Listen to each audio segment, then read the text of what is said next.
We've been through terrible crises before and gotten through them. Doesn't mean we will. You know, one of my famous sayings that I wrote about in my book, 13 Cracks, Repairing American Democracy After Trump, is democracy is precious, but like all precious things, it can be destroyed. We tend to take democracy and our freedoms for granted. But if you look at the whole sweep of recorded human history, how much of that history was marked by democracy, Sam? Not much. Almost none. Yeah. The first golden age of democracy wasn't until the 20th century, right after World War I, when you had about 24 democracies. And then half of them died by the mid-1940s. You then had a second golden age of democracy in the late 20th century, and the 21st century has been one of constant decline in democracies worldwide, including the United States. A very small percentage of the world's population lives in fully functioning democracies. And according to Freedom House and The Economist that track these things, we don't either. We live in a flawed democracy under Trump in the United States. I guess I'm also kind of feeling disillusioned, too, because while there are some outliers like Newsom and Pritzker standing up, it just feels like Democrats I just have no hope in Democrats either. Okay, so Democrats take back the House in 2026. Is that really going to make anything any better? I'm not sure. It'll at least put a break on what Trump is doing. Are you sure about that?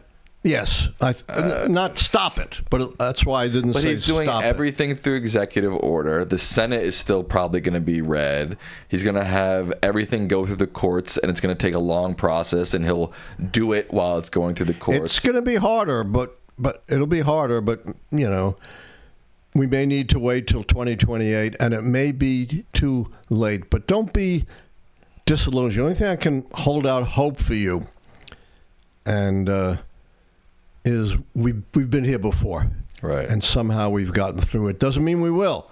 As I said, democracy is precious, and like all precious things, it can be destroyed. And it's long past time for Democrats to develop a spine and stand up in a really powerful way to Trump and powerfully explain how much better their alternatives are. You know, there was a really crazy poll that came out today or yesterday in which it said, it was within the margin of error, just by a couple of points, Americans think Trump is doing a better job than Biden did.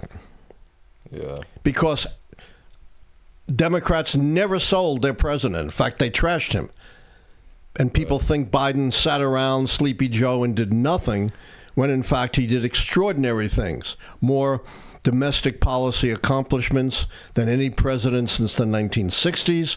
And, of course, putting together by himself, basically, the coalition of the West that kept Putin from quickly taking Ukraine and then going after our allies. Right.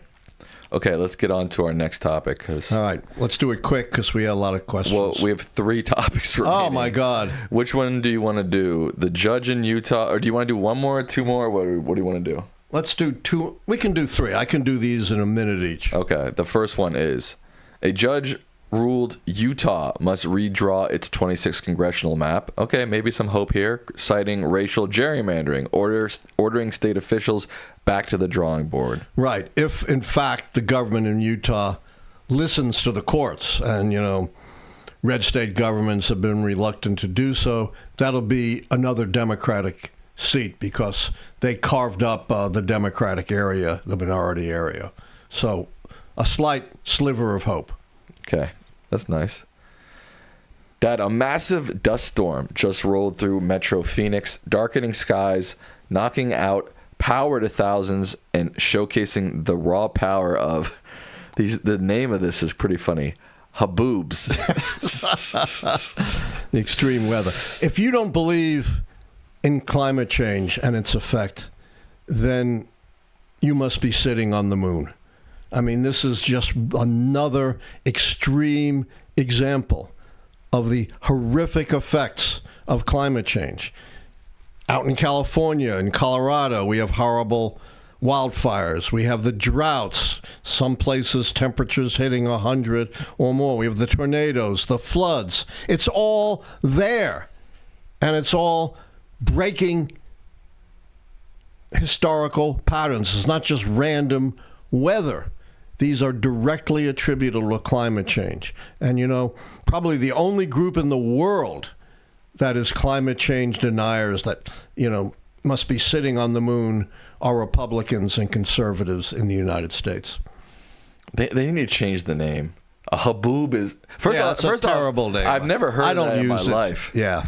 All right. That's the name. That's the name, huh? All right, our final topic. We better move on, yeah. A federal judge dismissed the Trump DOJ's unprecedented lawsuit against the entire Maryland federal bench, slamming it as calamitous and warning it undermines judicial independence. Does Trump believe in judicial independence, Sam? No. Not for a second. He wants all the judges in the country under his thumb. He never wants to be challenged or overturned.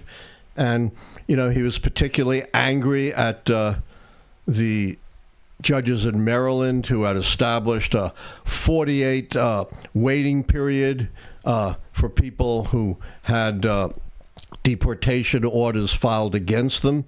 And he sued them, saying, you know, they exceeded their powers. Well, the case was assigned to a judge in Virginia, an independent judge, and he immediately threw it out, saying, you know, you can't have one branch of the government undermining another branch of the government. But Trump and a lot of his followers, and unfortunately a lot on the Supreme Court, believe in this unitary executive theory, which in its least extreme form means the president can do anything he wants within the executive branch, including firing Federal Reserve officials without cause.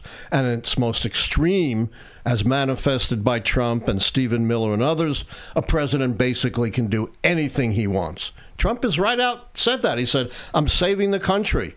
Therefore, I can do anything I want. I can't be breaking the law. He even compared himself to a king.